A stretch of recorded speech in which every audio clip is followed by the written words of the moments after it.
வணக்கம் மக்களே, நீங்கள் பார்த்து கேட்குறது முக்கிய கம்பெனி. அங்கே ஹோஸ்ட் இப்போ லேட்டஸ்டான அந்த டிஸ்னி D23 ஈவெண்ட்டில் அவங்க மார்வல் அப்டேட்ஸ் மட்டும் கொடுக்கல, கூடவே சேர்ந்து ஏகப்பட்ட அப்கமிங் டிஸ்னி அப்டேட்ஸும் கொடுத்துருந்தாங்க. மிக முக்கியமாக அவதார் 3 ஃபயர் அண்ட் ஆஷ்க்கான ஒரு 4-5 புது லுக்கை வந்து பார்த்தீங்கன்னா டீஸ் பண்ணியிருந்தாங்க. இந்த 5 கான்செப்ட் ஆட்டுமே உண்மையிலே இந்த படத்தில் என்னென்ன விஷயங்கள் நடக்க போகுது, என்ன மாதிரி கதையோட்டம் இருக்க போகுதுங்கிறத லைட்டாக ஹிண்ட் பண்ணுற மாதிரி தான் இருக்கு. ஸோ ஆல்ரெடி ஒரு ஃபயர் கிளான் வரதா பார்த்துட்டு இருந்தோம்ல, இப்போதைக்கு ஏர் கிளானை வர இன்ட்ரடியூஸ் பண்ணியிருக்காங்க. ஏங்க இவங்க அவதாருங்கிற பேரை மட்டும் அடிக்கலைங்க, ஏர் பெண்டர் கதையை அடிக்கிற மாதிரிலாம் தெரியுது எனக்கு. ஸோ அந்த கான்செப்ட் ஆட்டில் என்னென்ன விஷயங்கள் காமிச்சிருக்காங்கன்னு மொத்தமாக பார்த்துருவோமா? ஃபஸ்ட்டு இந்த கான்செப்ட் ஆட்டிலேருந்து போயிடலாம். இது நம்மளுக்கு தெரிஞ்ச ஒரு செட்டிங் தான், மெட்கைனா. ஸோ இங்கே ஏதோ ஒரு மிகப்பெரிய ஃபெஸ்டிவல் நடக்கிற மாதிரி தெரியுது. ஸோ எல்லா மக்களுமே இங்கே கூடியிருக்க மாதிரி காமிச்சிருக்காங்க. முக்கியமாக அந்த ஃபெஸ்டிவலுக்கு நடுவில் டுல்குன்ஸும் இருக்குது. ஸோ டுல்குன்ஸ் அந்த மெட்கைனா மக்களுக்கு எந்த அளவுக்கு ஒரு சீக்ரெட்டான அனிமல்ஸ் உங்களுக்கு நல்லாவே தெரிஞ்சிருக்கும். அது கூடவே கனெக்ட் ஆகியிருப்பாங்க. கிட்டத்தட்ட இந்த டுல்குன்ஸ், இந்த வேல்ஸ் எல்லா மக்களுமே அவங்களுடைய அண்ணன் தம்பிகளை தான் பார்த்துட்டு இருக்காங்க. ஸோ அந்த வகையில் இந்த டுல்குன்ஸ் எல்லாமே ஒன்றா கேதர் ஆகி ஏதோ ஒரு ஃபெஸ்டிவலை அட்டன் பண்ணது போல. என்ன மாதிரி ஃபெஸ்டிவல்னு தெரியல, பட் நடுவில் ஒரு கேரக்டர் ஸ்விம் பண்ணிட்டு இருக்காங்க. அவங்கள சுற்றி தான் எல்லாருமே நிற்கிற அந்த காரணத்தினால இது அந்த கேரக்டரை பேஸ் பண்ண ஒரு ஃபெஸ்டிவலாக இருக்கணும். ஃபெஸ்டிவலுங்கிறத தாண்டி ஒரு பெரிய ஈவெண்ட்டாக இருக்க சான்சஸ் அதிகம்.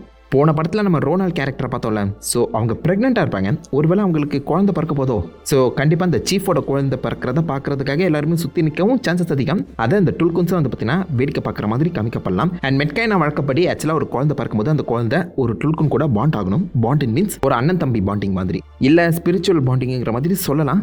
ரோனாலுக்கு ஒரு ஸ்பிரிச்சுவல் சிஸ்டர் இருந்தாங்க. ஸோ அது போன படத்திலே கொண்டு இருக்க அந்த காரணத்தினால இப்போ அந்த இடத்த ரீப்ளேஸ் பண்ணுற மாதிரி வேறு ஏதாவது டுல்குன் வரதுக்கான சான்சஸ் இருக்கு. அதே மாதிரி நம்ம தலை பயக்கன் அவரும் வந்தாரா நல்லா இருக்கும்னு நினைக்கிறேன். ஸோ ஃபர்ஸ்ட் இந்த கூட்டத்தை விட்டு ஒதுக்கி வச்சிருந்தாங்க. இப்போதைக்கு இந்த மெட்கைனா கூட்டத்தை காப்பாற்ற தான் அந்த பயக்கன் அவ்வளோ பாடுபட்டாரு. ஸோ அவரை ஒதுக்கி வைக்காம இப்போ திரும்ப உள்ள கூப்பிட்டா இன்னும் நல்லா இருக்கும். ஸோ இங்கே ஒரு பெரிய ஃபெஸ்டிவல் நடக்குது.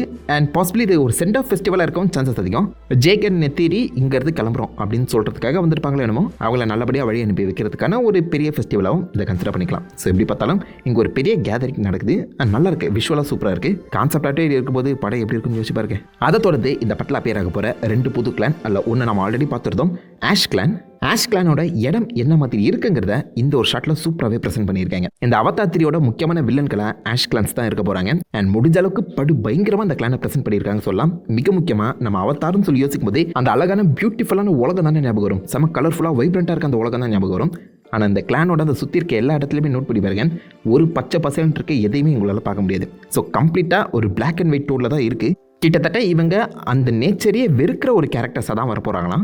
இந்த கிளானோட பேர் மோகான் அப்படிங்கிற மாதிரி ஜேம்ஸ் கேமரன் அந்த D23 ஈவெண்ட்டில் மென்ஷன் பண்ணியிருந்தாரு. அண்ட் இந்த கிளான் கம்ப்ளீட்டாக ஒரு எரிமலை வெடிப்பலை அழிஞ்சு போயிடுச்சாங்க. அந்த எரப்ஷன் இந்த கிளானை கம்ப்ளீட்டாக நாசம் பண்ணி எரிச்சு சாம்பலாக்கியிருக்கு. அதில் இருக்க மிச்ச மீதி ஆட்கள் தான் இப்போதைக்கு அந்த இடத்த விட்டு நகராமல் அந்த எரிமலை தங்களுக்கு உயிர் பிச்சை போட்டிருக்கு. அதனால் இந்த இடத்துல தான் நம்ம இருக்கணும், அந்த அழிஞ்சு போன இடத்துல தான் நம்ம வாழ்க்கை திரும்பவும் தொடங்கணும்னு சொல்லி அங்கே வாழ்ந்துட்டு இருக்காங்களாம். சிம்பிளாக நேச்சரே ஆக்சுவலாக அந்த கிளானை அழிச்சிருக்காங்க. ஸோ அதனால் இந்த இருக்க மக்களுக்கு பாசிபிளி நேச்சர் ஒரு விருப்பு ஆட்டோமேட்டிக்காக வரதான் செய்யும். அதை என்ன மாதிரி காமிக்க வராங்கன்னு தெரியல. ஆனால் இந்த இடம் பார்க்கவே படு பயங்கரமாக இருக்கு. வழக்கமாக இந்த நாவி மக்கள் எல்லாருமே ஏவாவை தான் கும்பிடுவாங்க. ஆனால் இங்கே இருக்கவங்க வித்தியாசமாக நடுவில் ஒரு சிலையை வச்சு கும்பிட்ற மாதிரி தெரியுது.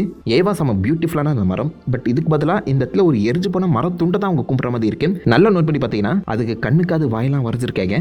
பக்கத்தில் உட்காந்து ஜண்டான்னு சொல்லி மந்திரம்லாம் பண்ணுவாங்க போல. கொஞ்சம் பார்க்கவே பயங்கரமாக தான் இருக்குது. அண்ட் சைடில் இருக்க அந்த வீடுகளில் பார்த்தீங்கன்னா மண்டையோடுகள் எலும்புகள் தொங்க விடப்பட்டிருக்கு. இங்கே அந்த நெருப்பெரிய இடத்த கூட கம்ப்ளீட்டாக எலும்பால் கவர் பண்ணியிருக்காங்க.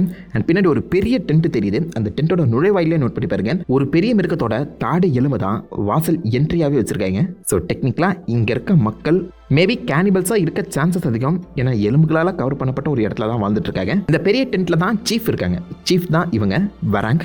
இந்த படத்தோட அவதார் 3யோட பில்லியாக வர போகிறாங்க.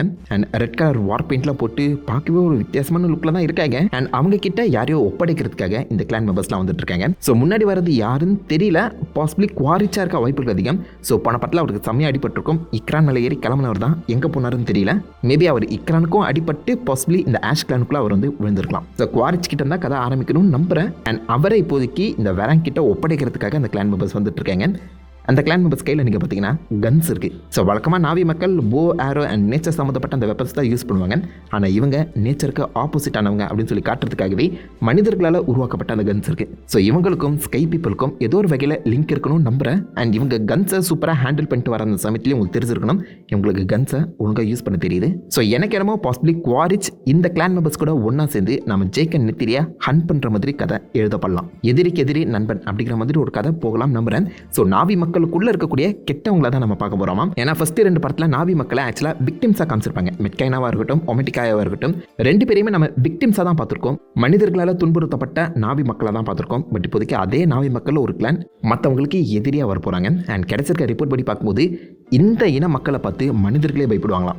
சொல்ல முடியாது. எனக்கு தெரிஞ்சு குவாரிச் ஆரம்பத்தில் வில்லனா இந்த கிளான் கூட ஒன்றா சேர்ந்துருந்தாலும் ஃபைனலாக ஒரு ட்விஸ்ட் அடிச்சு என்னடா என்னோட இவனுக்கு மோசமாக இருக்காங்க, இவனுங்களை முதல்ல அழிச்சிட்டு அதுக்கப்புறம் ஜேக்கா பார்த்துக்கலாம்னு சொல்லி ஜேக் கூட குவாரிச் ஒன்றா சேர்ந்து ஸ்கை பீப்பிள் எல்லாருமே ஒன்றா சேர்ந்து இந்த ஆஷ் பீப்பிளை அழிக்கிற மாதிரி கூட கதை போகலாம். ஏன்னா அந்த ஆஷ் பீப்பிளுக்கு முன்னாடி சொன்ன மாதிரி நேச்சர் தான் எதிரி. இந்த இடத்துல ஒரு பச்சை பசலான இடத்த உங்களால் பார்க்க முடியாது. அந்த சமயத்தில் நேச்சர் அவங்க எந்த அளவுக்கு இருக்கிறாங்கன்னு யோசிச்சு பாருங்க. ஸோ அந்த நேச்சரை இவங்க எப்படி தாக்க போகிறாங்க, என்ன மாதிரி அழிக்க போகிறாங்கன்னு பொறுத்தது பார்ப்போம். மேபி எய்வாவே அழிக்க ட்ரை பண்ண போகிறாங்களோ, இதனால் இந்த உலகமே அழிக்கிறதுக்கான வாய்ப்புகள் இருக்குல்ல. ஸோ இவங்க என்ன ஓட்டம் என்ன மாதிரி இருக்குன்னு தெரியல. பட் கிடைச்சிருக்க ரிப்போர்ட் படி இவங்க ரொம்ப மோசமான விலங்குகளாக இருப்பாங்களாம். அண்ட் இந்த ஷாட்டில் நம்ம வராங்கோட ஃபுல் லுக்கை பார்க்குறோம். ஸோ வழக்கமாகவே எல்லா நாவி உடம்பும் ஒரு ப்ளூ கலர் டின்ட்டில் தான் இருக்கும்.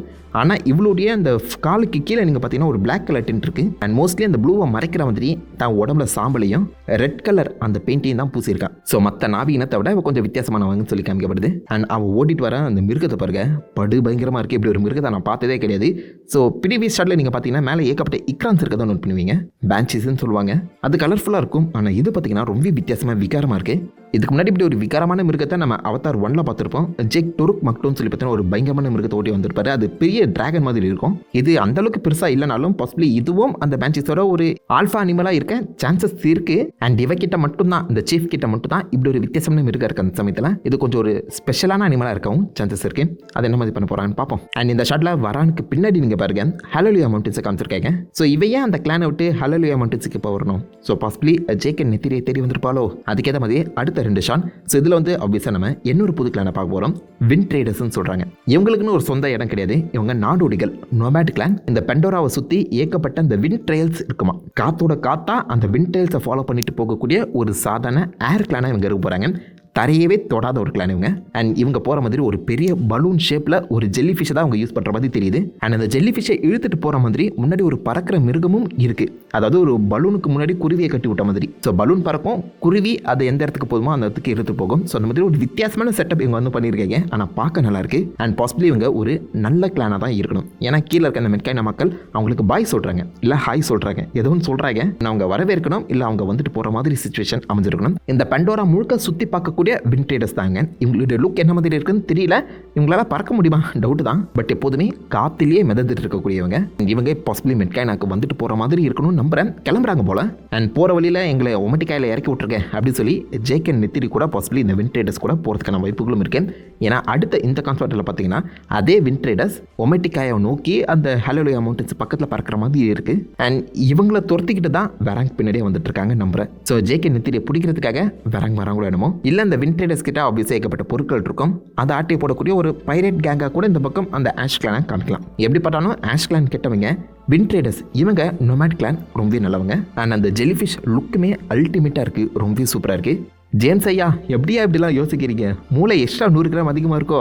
சூப்பராக செம்ம கிரியேட்டிவாக இருக்குங்க. அந்த லுக்கே சூப்பராக இருக்குது. ஆனால் என்ன லைட்டாவது அதை லாஸ்ட் ஏர்பெண்டர் வாசனை அடிக்க தான் செய்யுது. ஏன்னா ஆல்ரெடி நம்ம ஒமெட்டிகாயை பார்த்துருப்போம். காட்டோட காட்டாக வாழ்கிறவங்க அது எர்த்து. அதை தொடர்ந்து மெட்கைனா தண்ணியோட தனியாக வாழ்கிறவங்க வாட்டர். இந்த படத்தில் ஆஷ் கிளான் நெருப்பால் அழிக்கப்பட்டவங்க ஃபயரு. அண்ட் காத்தோட காத்தா கலந்து வணிகம் செய்கிறவங்க ஏரு. புரியுதா? 4 கிளான் வந்துருச்சு. கடைசியாக அந்த எய்வா வந்து செம்ம பவர்ஃபுல் ஆல் நோயிங் பீங். அவ கூட கனெக்ட் ஆகிற மாதிரி கீரியை போன பட்டிலே காமிச்சிருப்பாங்க. ஸோ கீரியால் இப்போதைக்கு தண்ணியில் இருக்க மிருகங்களை கண்ட்ரோல் பண்ண முடியுது. அண்ட் அவளை சுற்றி இருக்க அந்த பொருட்கள் காற்றையுமே கண்ட்ரோல் பண்ணுற மாதிரி தெரியுது. நேச்சர் கூட அவள் ஒன்று நினைஞ்சிருக்கா. அண்ட் நேச்சர் கூட அவள் பேசவும் செய்கிறா. அண்ட் அதுவே அவளுக்கு எக்ஸ்ட்ரா பவருமே கொடுக்குற மாதிரி இருந்தா இவ தான் அந்த நேச்சரை கண்ட்ரோல் பண்ணக்கூடிய பவர்ஃபுல் ஆல் பவர்ஃபுல் பீங்காக வரலாம். அவதார் ரேங்க் மாதிரி லைட்டாக அந்த சாயல் எட்டி பார்க்க தான் செய்யுது. பட் அகெயின் இது வந்து வித்தியாசமான ஒரு டேக் தான். ஸோ பார்ப்போம் ஜேம்ஸ் கேமரன் எப்படி ஹேண்டில் பண்ண போகிறாங்கன்னு. இந்த கான்செப்ட் ஆட்டே தாறுமாறாக இருக்கும்போது படம் இன்னும் வெறித்தனமாக இருக்கும்னு நம்புறேன். புது கிளான் புது மெம்பர்ஸை வச்சு இந்த அவதார் உலகத்தை இன்னும் பிரம்மாண்டமாக எக்ஸ்பேண்ட் பண்ண போகிறாங்க. காத்திருப்போம். ஸோ நீங்கள் இந்த கான்செப்ட் ஆட்டை பற்றி என்ன நினைக்கிறீங்க? உங்கள் தாட்ஸ்களோட வியூஸை மறக்க வைக்கல காம் பண்ணிட்டு அந்த லைக் தெரிய விடுங்க. நான் உங்களை நல்ல ஒரு ஆசமான வீடியோவில் மீப்பட்டு நிதிரிக்கும். ஹேஃபன் கைஸ். வட்டா வட்டா.